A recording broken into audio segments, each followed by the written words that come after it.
Hello friends, मैं सरवण सिंह राठौड़ आपके अपने यूट्यूब चैनल में एक बार फिर से स्वागत करता हूं। मैं आज आपके सामने जो बीआरओ जेई होता है, बॉर्डर रोड ऑर्गेनाइजेशन में जेई, जो मैं खुद हूं, जूनियर इंजीनियर की पोस्ट पे, या जिसे जेशो बोलते हैं। मैं फ़िलहाल 101 आरसीसी सूरतगढ़ राजस्थान में अंडर चेतक प्रोजेक्ट पोस्टेड हूँ। एंड मैं आज जो बीआरओ जेई जो है ना, उसकी टोटल एक एक चीज़ जिसे मैं अब जान चुका हूँ भाई। जिस पेस्ट पे जो रहता है वो एक एक चीज़ जानता है। तो मैं आपको आज बीआरओ जेई की पूरी लाइफस्टाइल के बारे में एक एक पॉइंट, वो चाहे उसकी क्वालिफिकेशन, डिपार्टमेंट के टाइप्स, उसके फिजिकल, मेडिकल, वर्क टाइप, उसके अलावा उसकी ट्रेनिंग, पोस्टिंग, उसकी रैंक के बराबर, उसका प्रमोशन, उसके क्या क्या वर्क्स होते हैं, उसको क्या फैसिलिटीज़ मिलती है, और स्टडी टाइम मिलेगा नहीं मिलेगा, प्रमोशन क्या होगा, पेंशन क्या होगी, नेटवर्क प्रॉब्लम्स, उसको छुट्टियां कितनी मिलेगी, क्या होगा, उस सभी पे आज मैं डिटेल से बात करूंगा। ठीक है, तो सबसे पहले पॉइंट लेते हैं अपने क्वालिफिकेशन। देखिए, क्वालिफिकेशन में ऐसे है कि आपकी जो क्वालिफिकेशन है ना, वो सबसे पहले आप एसएससी जेई का फॉर्म भरोगे। क्या? एसएससी जेई, जो लगभग हर साल निकलती है, पर फिलहाल कुछ सालों से एक साल, 1.5 साल, 2 साल लगा रही है। एसएसजेई का फॉर्म फिलअप करोगे, उसके लिए मिनिमम क्वालिफिकेशन आपको चाहिए डिप्लोमा या डिग्री। अगर बीआरओ में आना है आपको, स्पेशली ओनली बीआरओ में आना है, तो आपको डिप्लोमा विद एक्सपीरियंस या डिग्री चाहिए। सिविल में मैकेनिकल वालों की पोस्ट बहुत कम होती है, या होती नहीं है शायद, सिविल की होती है ओनली बीआरओ में। ठीक है, मैकेनिकली होगी पर कम होगी।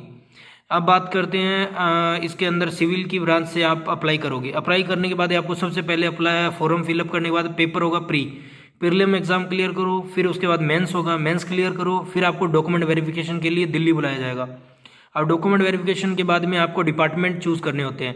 उसमें डिपार्टमेंट के अंदर आता है सीपीडब्ल्यूडी, सीडब्ल्यूसी जो सेंट्रल वाटर कमीशन होता है, और BRO, military engineering service MES, and ये अपने डिपार्टमेंट ऑफ पोस्ट, एंड एक रिसर्च से संबंधित एक डिपार्टमेंट और होता है। ठीक है, अब ये डिपार्टमेंट से अलग अलग चूज़ होते हैं। एक रियलिटी बताता हूँ, सभी की चूज़ फर्स्ट सीपीडब्ल्यूडी एमईएस होता है, सबसे लास्ट होता है बीआरओ।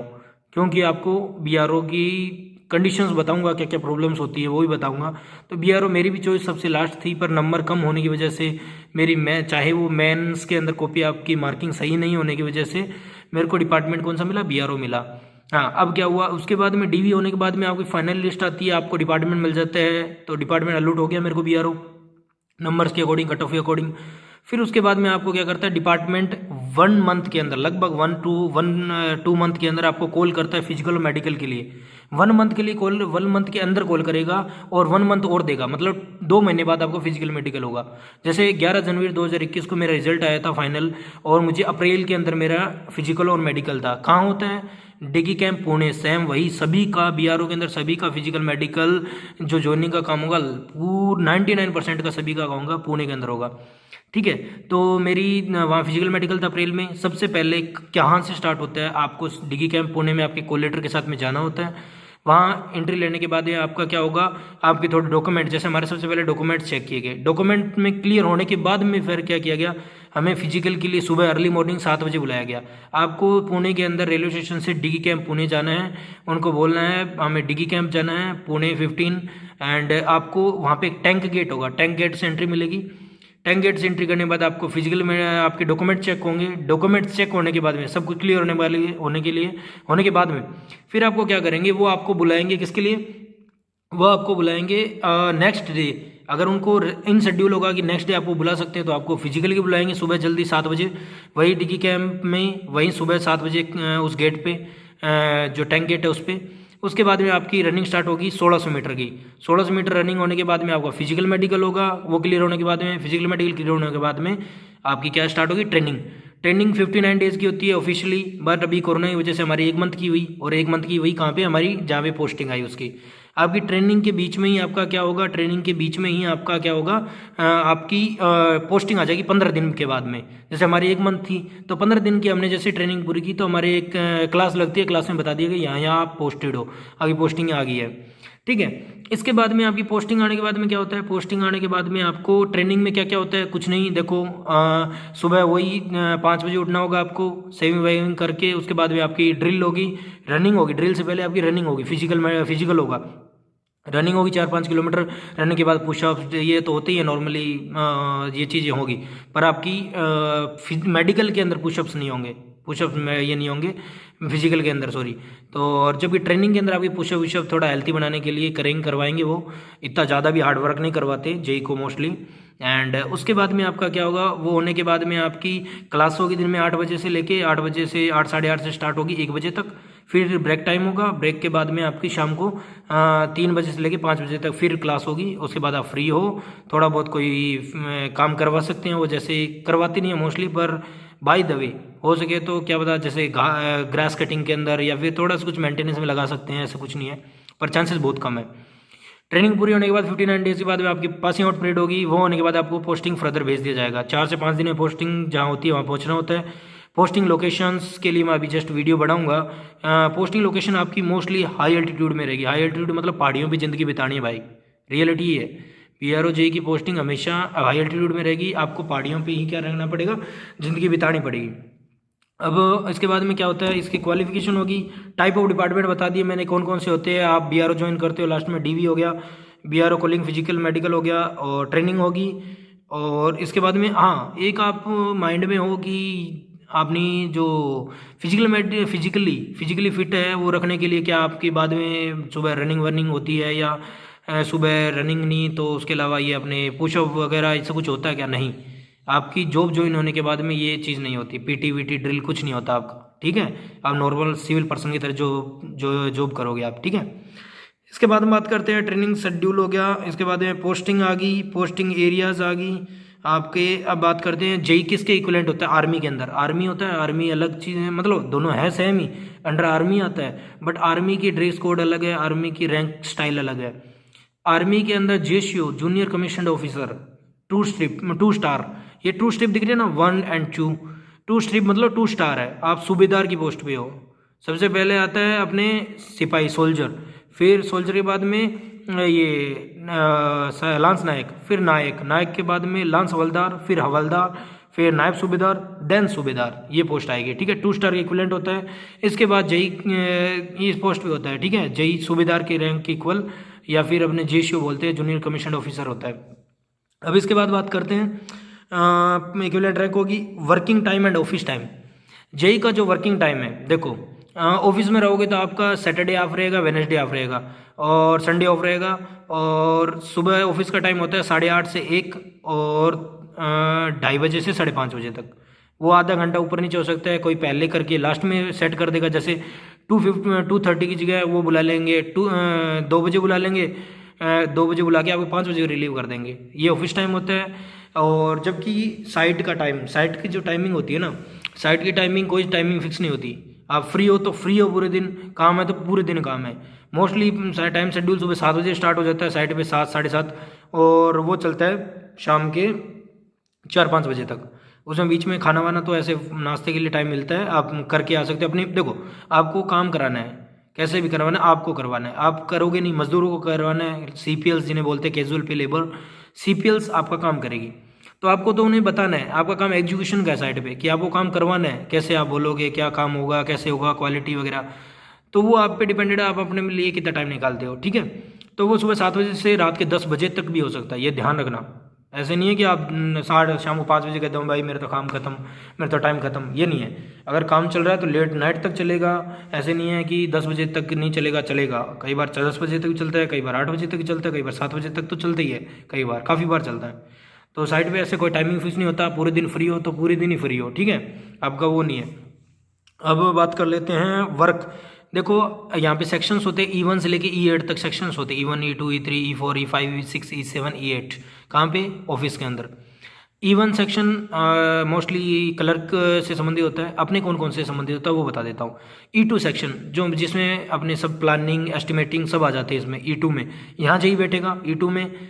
E5 में बैठेगा, E5 में बजट सेक्शन बोलते हैं जिसे, उसमें बैठेगा। E8 में बैठेगा, E8 होता है अपने कॉन्ट्रैक्ट से संबंधित, उसमें बैठेगा। और उसके अलावा एक आधा सेक्शन E6 E7 में शायद बैठ सकता है। ऐसे जेई बैठते हैं, उनमें काम करते हैं, अलग अलग काम होते हैं उनके। इसके अलावा जेई क्या क्या काम करता है, जेई क्या काम करेगा, क्या क्या रिस्पॉन्सिबिलिटीज़ है जेई की। जेई देखो एस्टिमेट भी बनाएगा, जिसको नॉलेज है। देखो अलग अलग से बांट दिए जाते हैं, कोई प्लानिंग भी करेगा, कोई एस्टिमेटिंग करवाएगा, कोई सर्वे करवाएगा, कोई स्नो क्लियरेंस, हाई एल्टीट्यूड जहाँ पे बर्फ़ गिर रही है वहाँ स्नो क्लियरेंस भी करवाएगा। और इसके अलावा क्वालिटी कंट्रोल वाला भी अलग से हो सकता है। आपको क्या नाम है, आपको ये अलॉट कर दी जाए, क्या नाम बोलते हैं इसको, जो अपनी फील्ड लैब है, लैब भी संभाला सकते हैं कि आप लैब को संभालिए, लैब के अंदर टेस्टिंग कीजिए। और इसके अलावा आपको साइट साइट को जिसे डेट बोलते हैं, डेट DEET डेट डेट बोलते हैं, जिसे एक हंसी मजाक की लैंग्वेज में जेई को क्या बोलते हैं, किंग ऑफ डेट बोलते हैं, मतलब डेट का राजा। राजा है कैसे वो भी बताऊंगा आपको, कैसे है राजा। उसकी स्टोरी अच्छी स्टोरी है, थोड़ी सी बताऊंगा बाद में। इसके अलावा डेट को भी संभालना है, पूरी डेट के अंदर आप अगर हायर रैंक पे आप ही हो, जेई हो, मतलब मोस्टली जेई होते हैं, कई जगह आई भी होते हैं, जो असिस्टेंट इंजीनियर बोलते हैं जिन्हों, वो भी होते हैं। तो जेई क्या संभालते हैं मोस्टली, तो वहाँ आपके अंडर सारी मशीनें होगी, आपके सभी अंडर जितने मशीनें हैं, जितने मटेरियल है, सीमेंट हो चाहे ये एग्रीगेट्स हों, चाहे पीओल मतलब डीजल और पेट्रोल, ब्लास्टिंग पाउडर, जो भी आपके अंडर होगा, सारी सिरदर्दी आपकी है, सारा आपके अंडर होगा, लेबर वगैरह सब आपके अंडर होंगे, ठीक है। तो वो हैंडल करना होता है आपको। अगर आप जैसे यहाँ हो ऑफिस में, तो मैथ सेक्रेटरी बनाते हैं। मैथ सेक्रेटरी मतलब आपकी जो जेशो मैथ्स है, उसको हर मंथ एक मैथ सेक्रेटरी बनता है, जो ऑर्गेनाइज करता है मैथ्स को, कि क्या बनेगा, कैसे बनेगा, किस बजट में बनेगा, कैसे क्या खिलाना है, क्या नहीं करना, उसको कार्यभार, वो भी एक काम ही है। देखो वो उसे संभालना कोई ऐसे मजाक नहीं है, हर चीज़ मेंटेन रखनी पड़ती है कि क्या आएगा क्या नहीं आएगा, तो वो भी है, ठीक है। इसके बाद में मैथ सेक्रेटरी भी बनेंगे, मटेरियल भी संभालेंगे, और फील्ड का काम आपको सभी बता ही दिया। अब जेई को क्या क्या फैसिलिटीज़ मिलती हैं। फैसिलिटीज़ के अंदर सबसे पहले एकोमोडेशन। अगर आपकी फैमिली आपके साथ नहीं रह रही है, तो आपको जहाँ भी जाओगे यहाँ पे अकोमोडेशन जरूर मिलेगी। अकोमोडेशन में चाहे एक रूम मिलेगा, अटैच बाथरूम या पास में बाथरूम टॉयलेट होगा, एक रूम होगा, हो सकता है कई जगह अवेलेबिलिटी के हिसाब से एक रूम में 2 जेई हो, एक रूम में 1 जेई भी हो सकता है, ठीक है।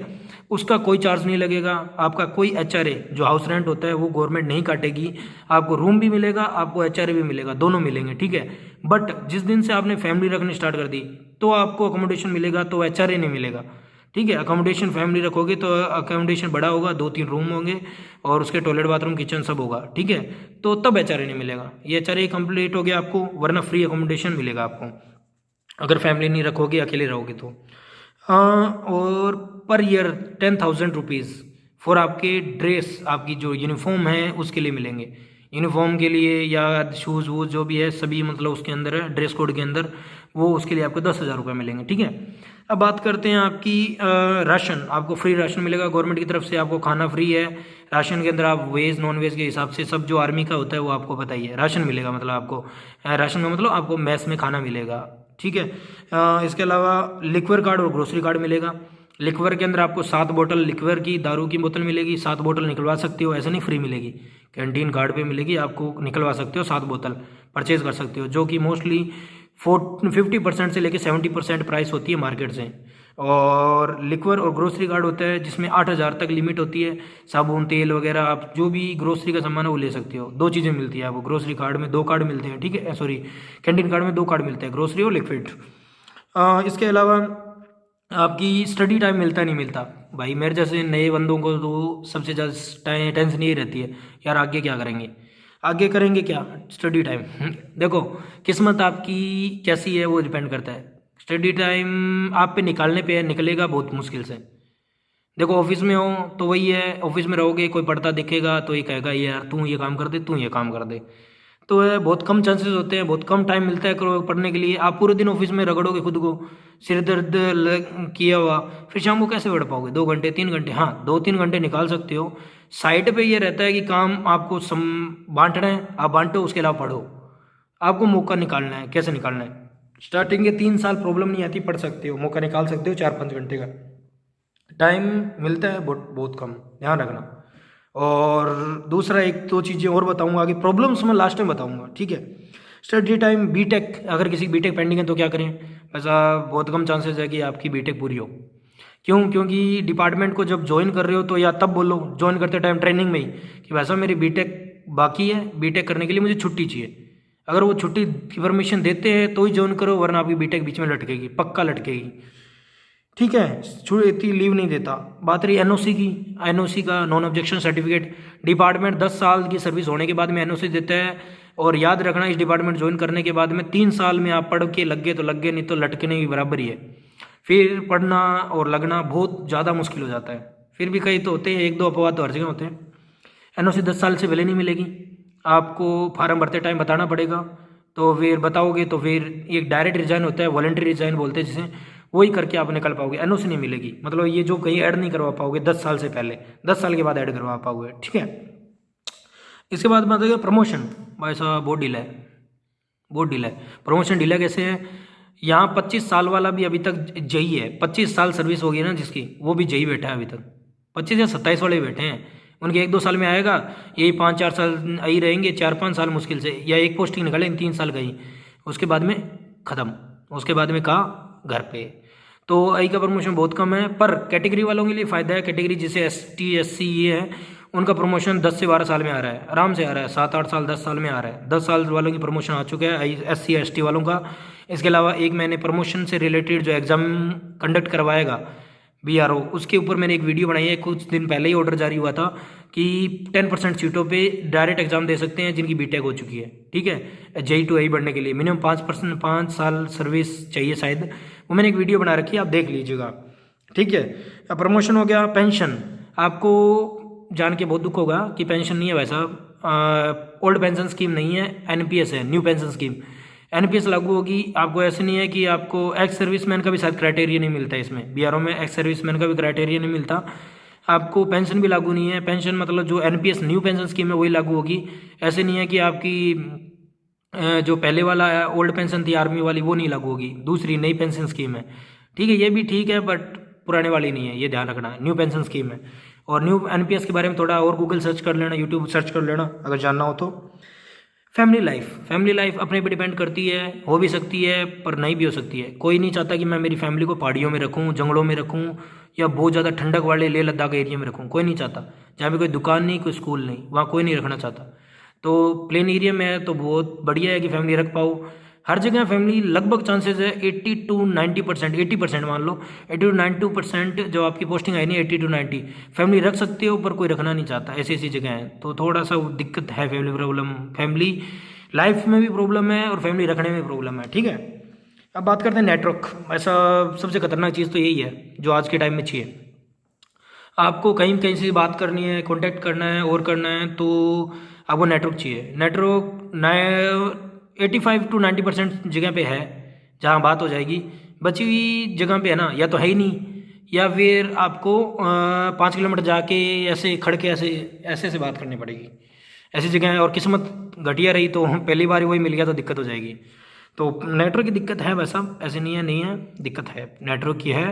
पर कई जगह वो जो चार्ली टैंगो आता है ना, चार्ली टांगो हेलो चार्ली, वो मिल जाता है कई बार नहीं मिलता। पर दोस्तों से या कोई फ्रेंडों से ज़्यादा ही बात, फ्रेंडों से मतलब गर्लफ्रेंडों से किसी को बात करनी हो तो फिर लटके रहो। तो ऐसी जॉब है ये। एंड नेटवर्क हो गया। छुट्टियाँ, सबसे खतरनाक चीज़, छुट्टियाँ आपकी लगभग 85 डेज़ 90 डेज़ के आसपास है आपकी छुट्टियाँ, जिनमें EL एसेंशियल लीव होती है 60 दिन की, CL होती है 15 दिन की जो कैजुअल लीव बोलते हैं, एक HPL भी होती है, शायद 20 होती है HPL, हाफ पे लीव, और एक होती है 2 RH नॉर्मली जो हॉलीडेज़ होते हैं गवर्नमेंट के, वो मिल जाते हैं। ऐसे करके 85 से 90 छुट्टियाँ होती है। और छुट्टियों में क्या प्रॉब्लम आती है वो प्रॉब्लम सेक्शन में बताऊँगा। ठीक है, आपकी सैलरी, मैं फ़िलहाल पोस्टेड हूँ 101 RCC सूरतगढ़ राजस्थान, तो आपने चेतक प्रोजेक्ट के अंडर आ रहे हैं। तो सबसे कम सैलरी वाला मैं ही हूँ फ़िलहाल, क्योंकि प्लेन एरिया में हूँ। तो मेरी सैलरी आ रही है ग्रोस सैलरी 47-48 जो 50 के आसपास रह जाती है, और ग्रोस सैलरी आ रही है, वो तो नेट थी, ग्रोस सैलरी आ रही है 55-57-60 क्या 55-57, ठीक है, ये आ रही है ग्रोस सैलरी। और अब बात करते हैं हाई एल्टीट्यूड में। जैसे मेरे एक दोस्त है तरुण नाम से, तो उसकी लेह में पोस्टिंग है, तरुण देव शर्मा की। तो उसकी हाई एल्टी के अलाउंस मिलते हैं, जिसमें हार्ड एरिया का अलाउंस, हाई एल्टीट्यूड का अलाउंस, और 1-2 अलाउंस और हैं जिनका फुल फॉर्म तो मिल नहीं पा रहा है कहीं भी। पर ऐसे करके कम से कम मेरे से उसकी सैलरी में 10,000 का वेरिएशन रहता है, ज़्यादा नहीं रहता। ग्रोस सैलरी में 10,000 का वेरिएशन रहता है, 10,000 का वेरिएशन रहता है ग्रोस और नेट दोनों में। जो टफ एरिया में रहता है, और राजस्थान में 47 के आसपास, उधर 57 के आसपास, बस ये सैलरी अंतर रहता है। बता दिया मैंने क्या क्या मिलता है सैलरी में। बेसिक मिलता है आपका, और ट्रैवलिंग अलाउंस मिलता है, HRA मिलता है, और इसके अलावा हार्ड एरिया वालों को हार्ड एरिया मिलता है, और महंगाई भत्ता डियरेंस अलाउंस मिलता है, ये चीज़ें मिलती है। ठीक है भाई साहब, अब लाइफस्टाइल थोड़ी सी बता देता हूँ। मज़ेदार लाइफ है, कोई दिक्कत नहीं है, फुल पावरफुल के मतलब जय एकदम पावर रखता है, ऐसा नहीं है कि हल्का उड़का है। लाइफ से रिलेटेड है। देखो, लाइफ से रिलेटेड काफ़ी प्रॉब्लम्स हैं। अब मैं बात करता हूँ जिसके अंदर अपने प्रॉब्लम्स के अंदर क्या क्या आ सकती है। प्रॉब्लम्स के अंदर ये आ सकती है कि जो आपकी प्रॉब्लम्स है ना, प्रॉब्लम्स के अंदर फैमिली प्रॉब्लम और भी काफ़ी प्रॉब्लम्स हैं, जो मैं बात करूँगा अलग वीडियो में, ऐसे नहीं अभी मैं नहीं कर सकता। अभी मैंने बेल्ट पहन रखा है, मतलब ऑन ड्यूटी हूँ। मैं ये बात करूँगा आपको न्यू ईयर स्टार्टिंग में अंदर ही वीडियो बना दूंगा कि क्या क्या प्रॉब्लम्स हैं, वो प्रॉब्लम्स उस टाइम बताऊंगा। अभी प्रॉब्लम्स नहीं बता सकता on according to army rule. And life के मज़े क्या क्या बता देता हूँ। जेई के मज़े हैं कि आपको खाना, चाय, नाश्ता जो भी है, आप जहाँ बैठे हो वहीं आएंगे। आपने एक बता दिया ना CPL को कि हाँ मेरे को अभी पानी चाहिए गर्म, आएगा। चाय चाहिए अभी, आएगा। नाश्ता चाहिए अभी, आएगा। खाना चाहिए अभी, आएगा। क्या बनाना है, क्या करना है, क्या नहीं करना, सब आपके हाथ में है। सब मतलब आपके मतलब किंग ऑफ डेट हो, ऐसे नहीं कि वैसे नॉर्मल बोल रहा हो। किंग ऑफ डेट हो, रियल में डेट में आप किंग हो। आपकी अच्छी चलती है, आप पावर भी अच्छी है आपके पास में, पर कुछ प्रॉब्लम्स हैं जिनका डिस्कस मैं बाद में करूँगा। एंड अगर फिर भी कोई क्यूरीज कुछ चीज़ बच गई हो तो मुझे बता देना, मैं एक एक का जवाब दे दूँगा। एंड मेन चीज़ देखो, मेरी वीडियो कई जने फुल देखते हैं, फुल नहीं देखते। कोई चीज़ जैसे कई 70% देते, कोई 30%, कोई 80% वीडियो देखते हैं। तो देखो फिर लास्ट में कमेंट करते हैं, मैंने जो चीज़ वीडियो में बता दी उसी का एक क्वेश्चन पूछते हैं कमेंट में, सर ये क्या है। यार मैंने जो वीडियो में आपको इसलिए थोड़ी बताया था, वीडियो में इसलिए बताया ना कि आपका जो प्रॉब्लम्स है या आपकी जो क्यूरीज है वो सोल्व हो जाए। देखो ऐसे पर्सन्स का मैं रिप्लाई नहीं दूंगा, सॉरी उसके लिए, आपको बुरा लगेगा, पर मैं ऐसे पर्सन्स का रिप्लाई नहीं दे पाऊंगा। क्योंकि जिनका मैं रिप्लाई वीडियो में दे चुका हूँ वो वीडियो नहीं देख रहे हैं, फिर बाद में पूछते हैं, तो यार फिर तो गलत है ना। फिर मैं उनका किन किन का रिप्लाई दे पाऊंगा। देखो जॉब में मैं भी हूँ, ऑन ड्यूटी भी हूँ, जॉब में भी हूँ, फिर टाइम कैसे भी निकाल के मैं वीडियो बनाता हूँ, टाइम निकाल के सब कुछ करता हूँ, तो यार मेरे को भी इफर्ट लगता है। तो मैं आपके हर कमेंट का रिप्लाई कोशिश करता हूँ। बट अब जो मेरे को ऐसे कमेंट्स मिलेंगे जिनका मैंने वीडियो में सोल्यूशन दे रखा है फिर भी पूछ रहे हैं, तो मैं उनका जवाब नहीं दे पाऊँगा, सॉरी यार। एंड फुल वीडियो देखिए यार, आपको हर चीज़ का जवाब मिलेगा। पूरी वीडियो देखिए ताकि आपको कुछ अच्छा सीखने को मिले। एंड इसके अलावा फिर भी अगर कोई क्यूरीज हो तो कमेंट कीजिए, मैं जवाब दूंगा। फेसबुक, इंस्टा एंड ID दी हुई है, एंड कमेंट्स में भी दे रहा हूँ। और सैटरडे टू सैटरडे या संडे को मैं आपकी वीडियो बनाऊंगा, संडे सैटरडे को, और उसी टाइम मैं कमेंट्स का रिप्लाई दूंगा। और फेसबुक पे कोशिश करता हूँ जितना हो सके मैं रिप्लाई देता हूँ। Thank you. एंड मैं श्रवण सिंह राठौड़ आपके अपने यूट्यूब चैनल में वापस वेलकम करता हूँ। जय हिंद, जय Bharat. Please share, subscribe this channel and like. Share तो किया करो ना यार, आपके साथियों को हेल्प होगी। हम भी आए थे नए नए डिपार्टमेंट में, तो हमें भी कुछ नहीं पता था BRO के बारे में, तो हमने सीखा है, हमने समझा है, तो हमने भी बताया। तो आप भी थोड़ा बताइए सभी को। एंड इसी के साथ बेस्ट ऑफ लक। जय हिंद, जय भारत। आगे वापस मिलते हैं नई वीडियो में, ठीक है। Thank you.